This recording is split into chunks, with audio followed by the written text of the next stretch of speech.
We assume that if we're dealing with some form of atrial rhythm or an atrial arrhythmia, the sinus node is not working or it's been superseded in some way.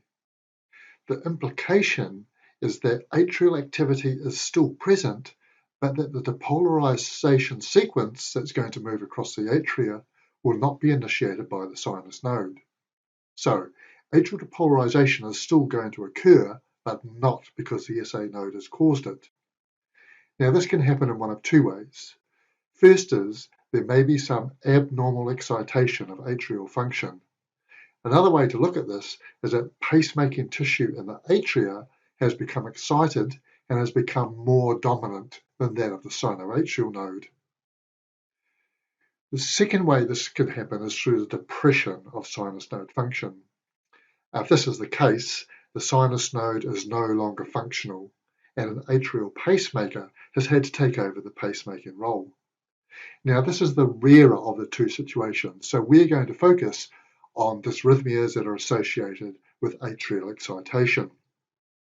In cases where atrial impulse conduction has been excited, pacemaking will still originate in the atria, and the depolarization sequence will still sweep across the atrial tissue and is going to cause a P wave. The likelihood is this pacemaker will be in a different part of the atria than the SA node. So for instance, it might be further to the left, or it may be more distal than where the SA node normally lives. The assumption follows that this will alter the direction or the nature of the depolarization sequence, and that this in turn is going to affect the shape, or the morphology if you prefer, of the P wave. A typical atrial depolarization sequence that is initiated by the SA node produces a positive and a rounded P wave when we view it in lead 2. We also know that the PR interval will normally last between 0.12 and 0.2 of a second.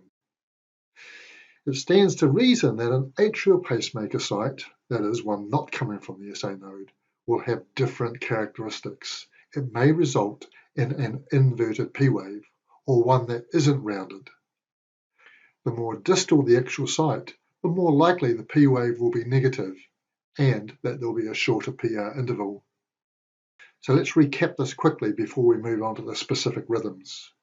As we look at the characteristics of atrial arrhythmias, we must recall that an atrial pacemaker will still depolarize the atria, but from a different place or in a different direction.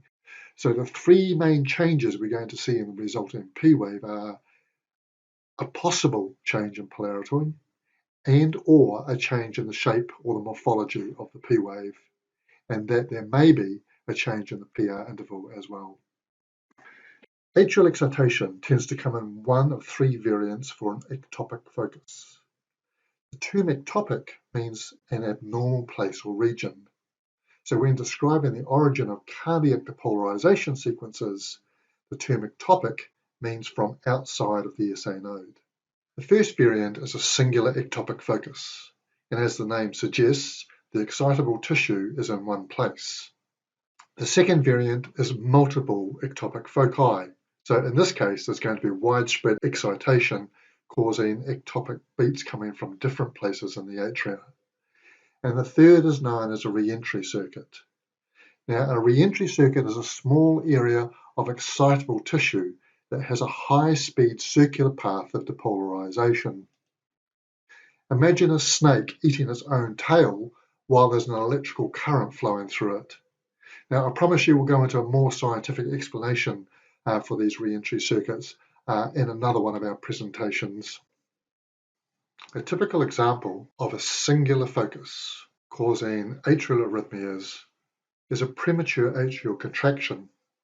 In this rhythm strip, the underlying rhythm has sinus P waves characterized by positive and rounded deflections in lead 2. And if we were to measure this out, the PR interval would be found within its normal limits. A premature complex has punctuated the underlying rhythm. We know it's premature because it occurs early in the cycle, or in other words, before the next R wave would have occurred. Let's go back to the 3 points that indicate an ectopic atrial pacemaker. In this rhythm strip, we can see that the P wave for the premature beat is downward facing, or in other words, it's got negative polarity, and that the shape of the P wave differs from that of the underlying rhythm.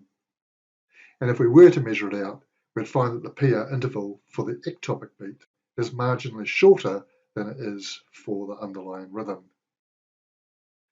Not all three changes need to be present, but the prematurity of the beat and the evidence of altered electrical activity are essential.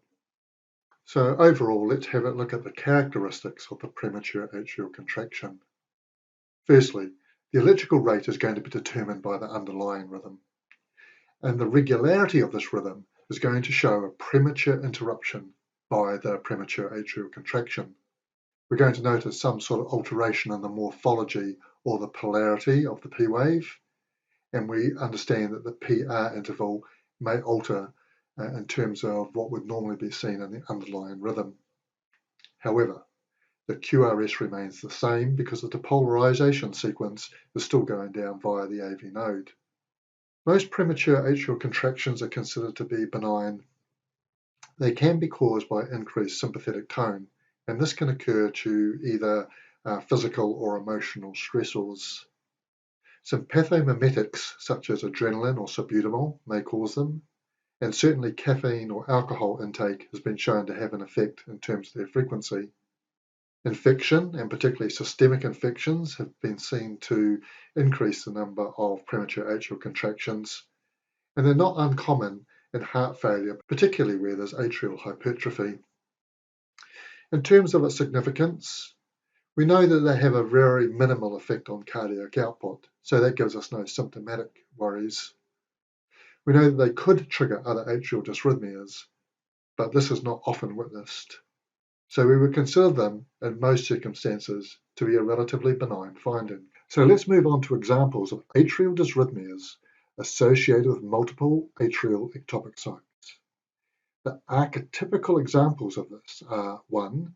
The wandering atrial pacemaker, sometimes referred to as WAP, and secondly, multifocal atrial tachycardia, sometimes referred to as MAT. Now, these two dysrhythmias are very similar in that they are both irregular rhythms where multiple pacemaker sites are going to generate the cardiac cycles. Now, because each of the pacemaker sites is different, or is in a different location, they're each going to produce a different looking P wave, and in all probability, a differing PR interval.